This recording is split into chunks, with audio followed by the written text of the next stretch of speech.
warahmatullahi wabarakatuh. Kembali lagi bersama saya Febidian Amalia Sari, mahasiswa Universitas Trunojoyo Madura, program studi manajemen angkatan 2021.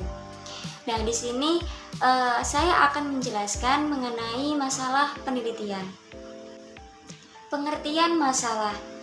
Pengertian masalah menurut Noto Aminojo adalah suatu kesenjangan atau gap antara apa yang seharusnya dengan apa yang terjadi tentang suatu hal, atau bisa dikatakan perbedaan antara harapan dengan kenyataan. Menurut Sukandri, masalah adalah kesulitan yang dirasakan oleh orang awam maupun oleh para peneliti. Permasalahan dapat juga diartikan sebagai sesuatu yang menghalangi tercapainya tujuan. Dan yang ketiga yaitu menurut Punaji Setiosari, suatu masalah didefinisikan sebagai keadaan atau kesenjangan antara harapan dengan kenyataan. Masalah sebagai gap antara kebutuhan yang diinginkan dengan kebutuhan yang ada. Jadi, definisi dari masalah penelitian adalah suatu kondisi di mana terjadinya kesenjangan antara apa yang diharapkan dengan fakta yang ada di lapangan. Suatu masalah itu tidak menuntut dan menimbulkan untuk suatu penelitian, tetapi penelitian itu terjadi karena atau akibatnya dari adanya suatu masalah. Ada beberapa jenis masalah. Yang pertama adalah jenis masalah berdasarkan levelnya. Yang kedua, jenis masalah berdasarkan penyebabnya. Yang ketiga, jenis masalah berdasarkan objeknya. Dan yang keempat adalah jenis masalah berdasarkan perilakunya. Lalu ada beberapa sumber yang bisa kita pakai untuk menemukan masalah. Yang pertama bisa dari textbook, yang kedua bisa dari laporan penelitian yang tidak dipublikasikan, yang ketiga bisa dari proceeding, yang keempat bisa dari tesis atau disertasi, yang kelima bisa dari jurnal terakreditasi maupun tidak terakreditasi. Lalu yang keenam adalah pengamatan sepintas atau fakta di lapangan. Yang ketujuh yaitu pengalaman pribadi. Dan yang terakhir yaitu dengan pertemuan ilmiah, seperti contoh itu seminar maupun diskusi.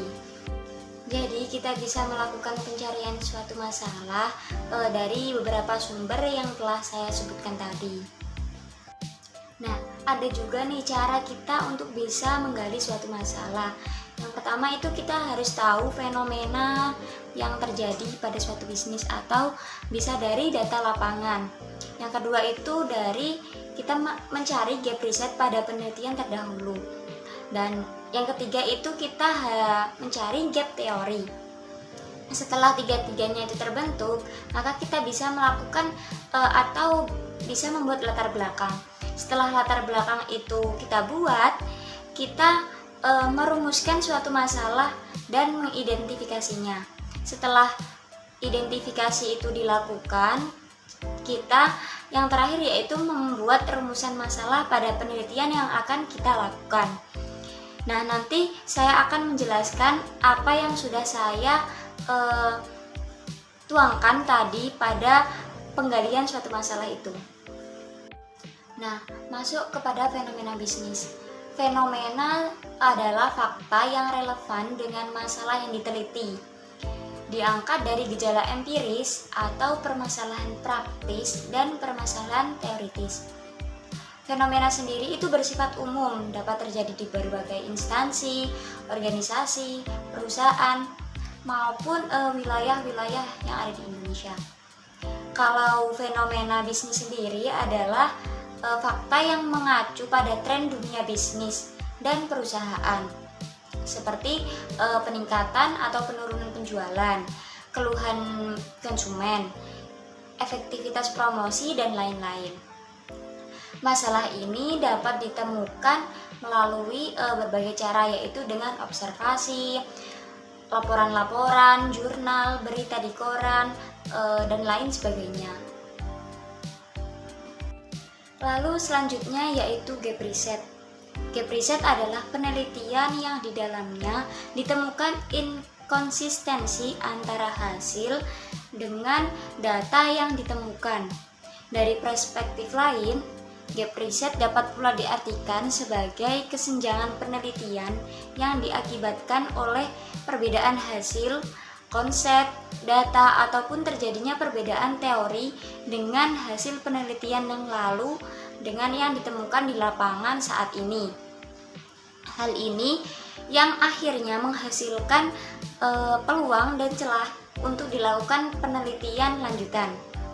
Sementara gap penelitian dalam dunia bisnis tidak sekedar menghasilkan wawasan perspektif yang berbeda, tetapi juga berdampak pada profit perusahaan, karena gap penelitian menunjukkan terjadinya kerugian.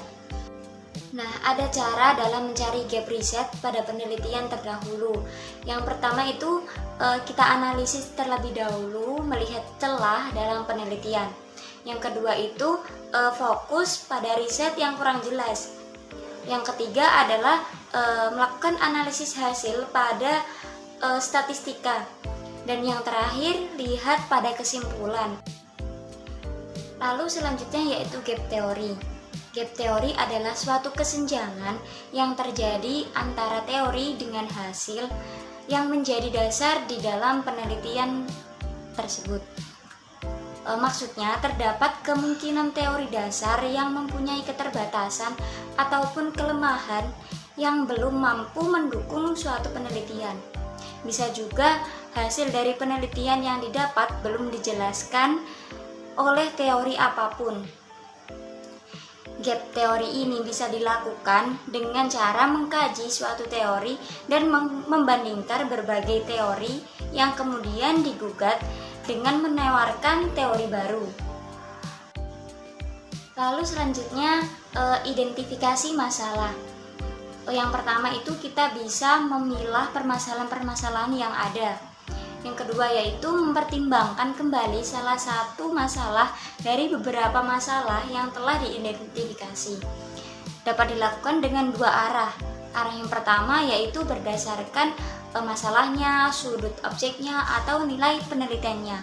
Apakah penelitian itu memberikan sumbangan kepada pengembangan dan penerapan iptek atau pemecahan masalah praktis. Arah yang kedua yaitu berdasarkan kelayakan dan kesesuaian penelitiannya yang menyangkut biaya, waktu, sarana, dan kemampuan keilmuan. Setelah kita memilah dan mempertimbangkan atau mengidentifikasi masalah-masalah itu, lalu kita pilih mana yang paling baik atau mana yang paling layak untuk kita teliti. Untuk selanjutnya mengenai perumusan masalah. Masalah perlu dirumuskan dengan tujuan agar permasalahan jelas dan tidak menimbulkan penafsiran yang berbeda-beda. Sebab masalah tersebut nantinya akan digunakan sebagai dasar pengajuan teori hipotesis, pengumpulan data, pemilihan metode analisis, dan terakhir yaitu penarikan kesimpulan. Nah, tadi kan mengenai perumusan masalah. Sekarang pada perumusan masalah penelitian. Rumusan mengenai bagaimana sebuah masalah dapat dipecahkan melalui sebuah penelitian ilmiah dengan menggunakan teknik. Yang pertama adalah dirumuskan dalam bentuk kalimat pertanyaan seperti 5W1H. Yang kedua disusun secara spesifik atau detail. Yang ketiga menentukan metode dalam pengumpulan data. Yang keempat mencari teori yang mendukung metode penelitian yang sudah ditentukan. Dan yang terakhir adalah rumusan masalah sinkron dengan judul yang akan kita teliti. Perumusan tujuan penelitian.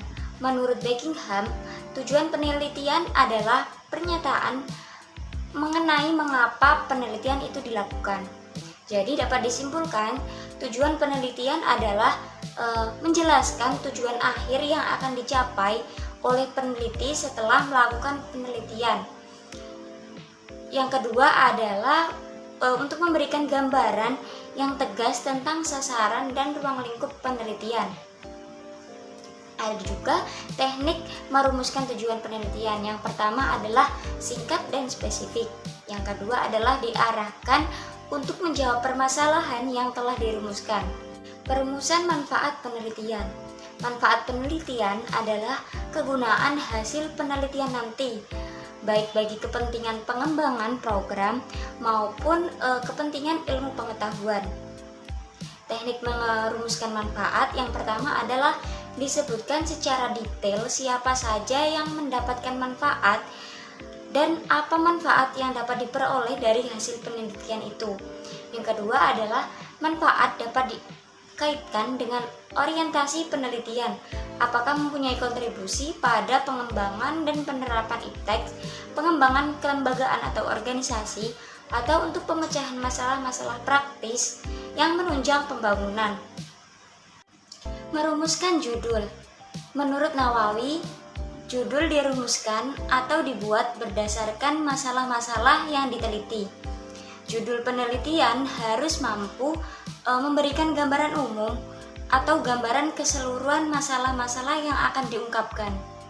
Jadi, judul penelitian dimaksudkan untuk memperjelas dan mempertajam ruang lingkup dan bidang telaah dari tema dan topik penelitian. Judul hendaknya singkat dan jelas, tidak semua variabel dimasukkan atau disebutkan di dalam judul. Yang kedua, tidak berarti ganda atau dapat ditafsirkan lain. Yang ketiga, menggunakan bahasa yang baku dan menggunakan istilah-istilah yang umum. Dan yang keempat adalah tidak lebih dari 3 baris, karena judul sendiri itu kalau terlalu panjang akan membingungkan bagi si pembaca. Baik, itu saja penyampaian materi mengenai rumusan masalah. Saya Febidan Amalia Sari pamit undur diri. Apabila ada salah kata mohon dimaafkan. Wassalamualaikum warahmatullahi wabarakatuh. See you.